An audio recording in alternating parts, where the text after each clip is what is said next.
Days at the Morisaki Bookshop. In a quiet corner of Tokyo, tucked between narrow streets and the scent of old paper, stood a small, dusty bookstore. It wasn't famous. It wasn't modern. But it had a soul. This was the Morisaki Bookshop. And this is the story of a girl who found herself there when she had nowhere else to go. Raincloud hashed the fall. Takako never imagined her life would collapse in a single moment.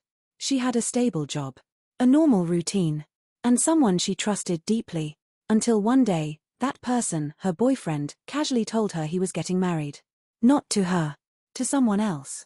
Just like that. No warning. No apology that mattered. It felt like the ground beneath her had disappeared. Days turned into sleepless nights. Work became unbearable. Conversations felt meaningless. Eventually, she quit her job. She stopped going outside. And slowly, quietly, she began disappearing from her own life.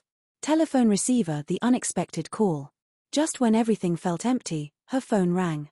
It was her uncle, Satoru. A man she barely spoke to.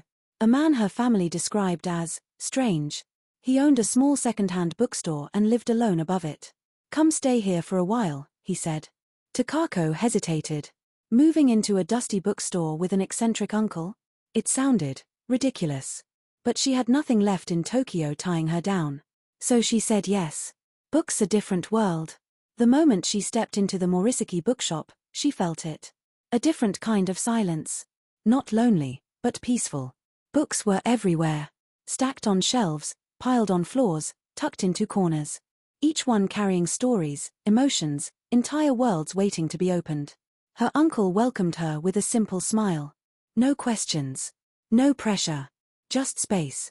Clock hash healing in silence. At first, Takako did nothing. She slept. She stared at the ceiling. She avoided people.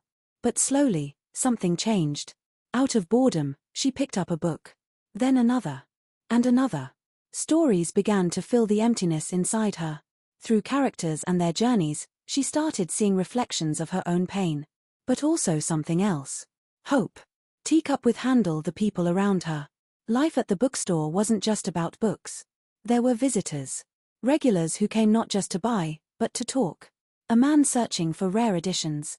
A quiet woman who read for hours without speaking. Each person carried their own story. And somehow, Takako became a part of theirs. For the first time in a long while, she didn't feel invisible. The mystery of her uncle.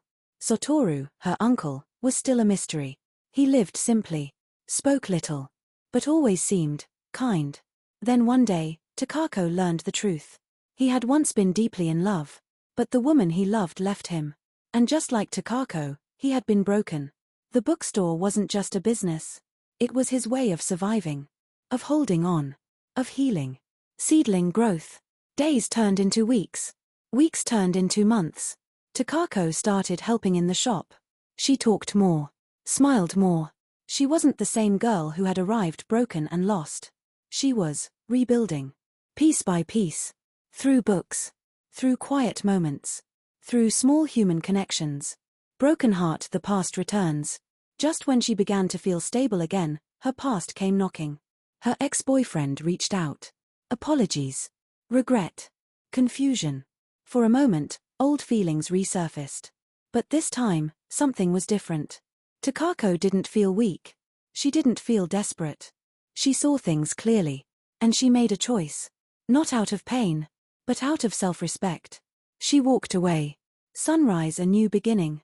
The Morisaki Bookshop didn't magically fix her life. But it gave her something more important. Time. Space. And the chance to heal at her own pace. Takako eventually stepped forward into the world again.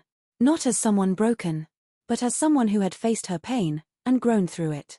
Sometimes, life doesn't heal you with big dramatic changes. Sometimes, it's a quiet place, a few kind people, and a shelf full of stories that slowly bring you back to yourself. And maybe, just maybe, the right story at the right time can change your life too.